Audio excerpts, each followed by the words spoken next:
जिले के परसवाड़ा विधानसभा क्षेत्र के विधायक मधु भगत ने विधानसभा में बालाघाट की शान कहे जाने वाले रेंजर्स कॉलेज के विस्थापन के मुद्दे को पुरजोर तरीके से रखते हुए इसे यथावत रखे जाने की बात उठाई। साथ ही परसवाड़ा विधानसभा क्षेत्र में सतनारी जलाशय, ढूटीबाई नहर के जीर्ण अवस्था का निर्माण, किसानों को सिंचाई के लिए जल की उपलब्धता और बढ़े हुए बिजली बिल दिए जाने से ग्रामीणों पर पड़ रहा अतिरिक्त आर्थिक बोझ, इन मुद्दों को सदन के पटल पर अध्यक्ष के सामने रखते हुए संबंधित विभाग के मंत्री के माध्यम से शासन से जवाब चाहे और निराकरण किए जाने की मांग उठाई।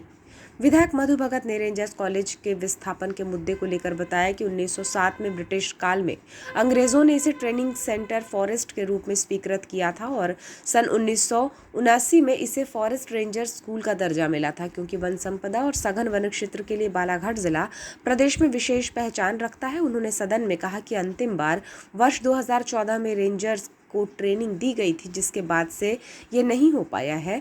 राज्य सरकार ने इसके संरक्षण की मांग के लिए कोई प्रयास नहीं किया। वर्तमान में इसके विस्थापन को लेकर उचित कदम उठाना चाहिए। बालाघाट जिले की जनता की ओर से मेरी मांग है कि रेंजर्स कॉलेज का विस्थापन रोकते हुए इसे संरक्षण दिया जाना चाहिए। सदन के विधानसभा सत्र में विधायक श्री भगत ने जलाशय निर्माण और माइक्रो इरिगेशन का जिक्र किया। कहा कि लामता में कार्य पूर्ण हो रहा है, जिसके लिए मंत्री जी को बधाई है। बगलीपाट योजना 55 गांवों को जोड़ती है, प्रशासनिक स्वीकृति हो गई है। अनुबंध के लिए ये कार्य अटका हुआ है, जिस पर प्रमुख अभियंता का ध्यान दिलाना चाहता हूँ। कार्य रुके पड़े होने और विभागीय स्तर पर कार्यवाही न होने से हमारा वित्तीय बजट जो होता है वो प्रभावित होता है। सतनारी जलाशय की योजना महत्वपूर्ण है, जो वन विभाग की बाध्यता की वजह से और जल संसाधन का समन्वय न होने से रुकी हुई है, जिसमें भ्रष्टाचार भी हो रहा है। इसे प्रारंभ किया जाना जरूरी है। वहीं सरेखा वन वितरण केंद्र के ग्राम बगदरा, कोहकाडीबर, भरवेली सर्विस क्रमांक के कुछ विद्युत उपभोक्ताओं को 35,000-22,000 से ज्यादा का बिजली बिल जारी किया गया है और वे सुधार करवाने के लिए बिजली विभाग गए तो उनसे अभद्रता की गई है, बिजली भी काट दी गई है, जबकि ये उपभोक्ता दैनिक मजदूरी करने वाले हैं।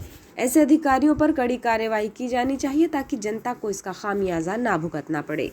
ये विस्थापन का मुद्दा रेंजर कॉलेज का है, जिसको विस्थापित किया जा रहा है। इसको 1 मिनट में अगर संवेदनशील से सुन लें तो बहुत बड़ा मुद्दा 1907 का है। माननीय अध्यक्ष महोदय, ये रेंजर कॉलेज विस्थापन का है।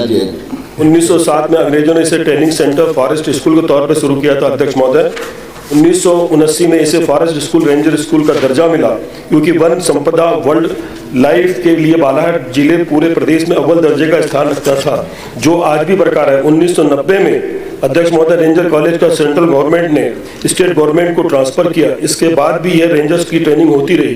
अंतिम बार 2014 में रेंजर्स के बैचेस को ट्रेनिंग दी गई। अध्यक्ष महोदय, इसके बाद अब तक रेंजर्स की ट्रेनिंग नहीं हुई, सिर्फ फॉरेस्ट और फॉरेस्ट गार्ड की ट्रेनिंग हो रही है।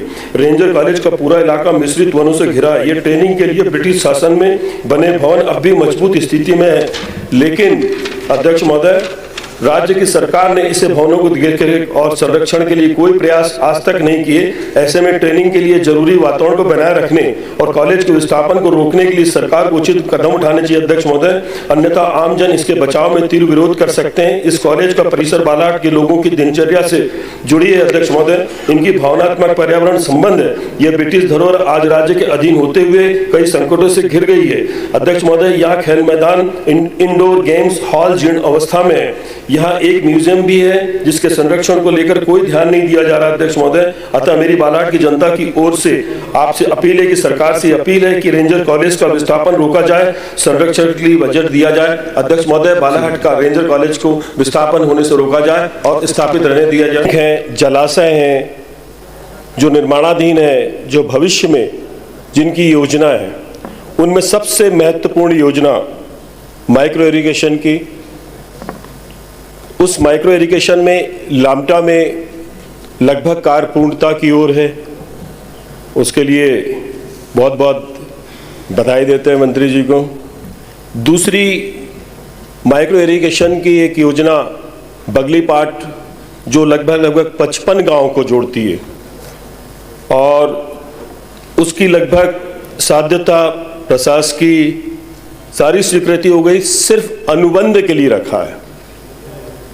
अगर वो अनुबंध की स्वीकृति ईएनसी महोदय, माननीय अध्यक्ष महोदय, ईएनसी और मंत्री महोदय अगर आप लोग कर देंगे तो निश्चित तौर पे ये काफ़ी समय से विलंब हो रहा है इस पे, ताकि टेंडर कॉल हो तो ये वर्किंग पे आए। उसी प्रकार पैताल टैंक